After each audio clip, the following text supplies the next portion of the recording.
Assalamualaikum warahmatullahi wabarakatuh. Perkenalkan, nama saya Yeni Lutfia dari Biologi A semester 5 IAIN Syekh Nurjati Cirebon. Hormon yang berperan pada sistem reproduksi pria yaitu ada hormon FSH atau Follicle Stimulating Hormone.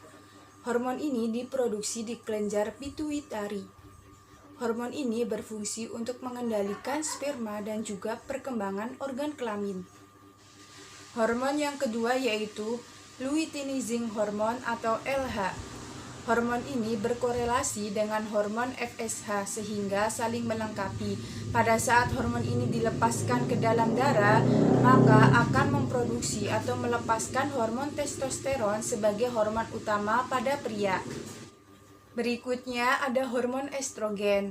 Hormon estrogen berfungsi untuk menjaga kesehatan sperma. Namun, jika kadar estrogen terlalu tinggi pada pria, maka akan menyebabkan penurunan kualitas sperma dan juga akan menyebabkan disfungsi ereksi. Berikutnya ada hormon inhibin, berfungsi untuk menjaga kesehatan dan kematangan sperma. Yang terakhir yaitu ada prostaglandin, dapat dimanfaatkan sebagai obat untuk merangsang ereksi atau mempertahankan ereksi. Selanjutnya, saya akan menjelaskan mengenai proses spermatogenesis. Spermatogenesis terjadi di dalam testis, lebih tepatnya di sistem lubang kecil yang disebut dengan tubulus seminiferus. Pada tubulus seminiferus sudah tersedia calon sperma atau yang disebut dengan spermatogonium yang bersifat diploid atau 2N. Diploid merupakan sel yang memiliki jumlah kromosom yang berpasangan. Spermatogonium ini akan membelah secara mitosis dan akan membentuk spermatosit primer 2N. Spermatosit primer 2N akan melakukan pembelahan meiosis pertama dan membentuk dua spermatosit sekunder yang bersifat haploid N. Tiap spermatosit sekunder akan melakukan pembelahan meiosis yang kedua dan akan menghasilkan 4 spermatid yang bersifat haploid N.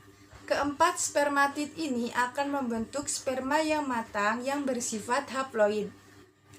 Kemudian saya akan menjelaskan mengenai cara menjaga kualitas sperma. Yang pertama yaitu berolahraga dengan secara rutin namun tidak berlebihan. Kemudian mengurangi asupan kafein. Kemudian memenuhi kebutuhan vitamin C.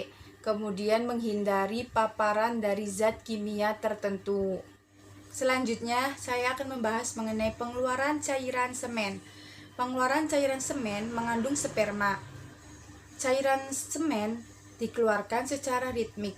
Kontraksi ritmik terjadi akibat penis memiliki bagian otot yang bernama bulbus spongiosus.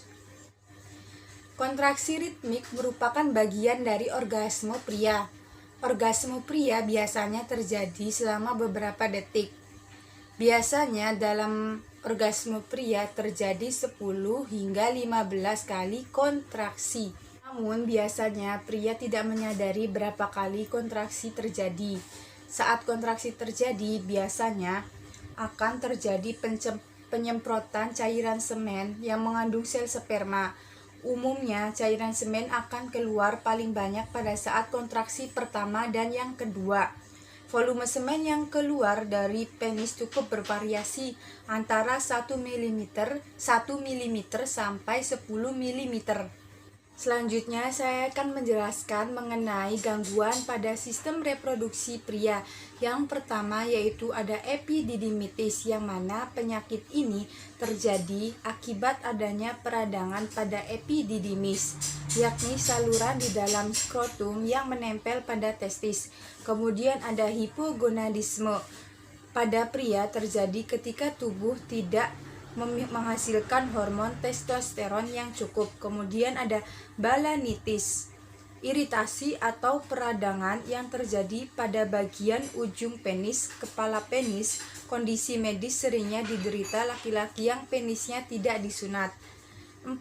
Yaitu hernia inguinal, terjadi pada dinding perut bagian bawah melemah sehingga usus turun ke kantung testis atau bagian samping penis yang menyebabkan testis terlihat lebih besar.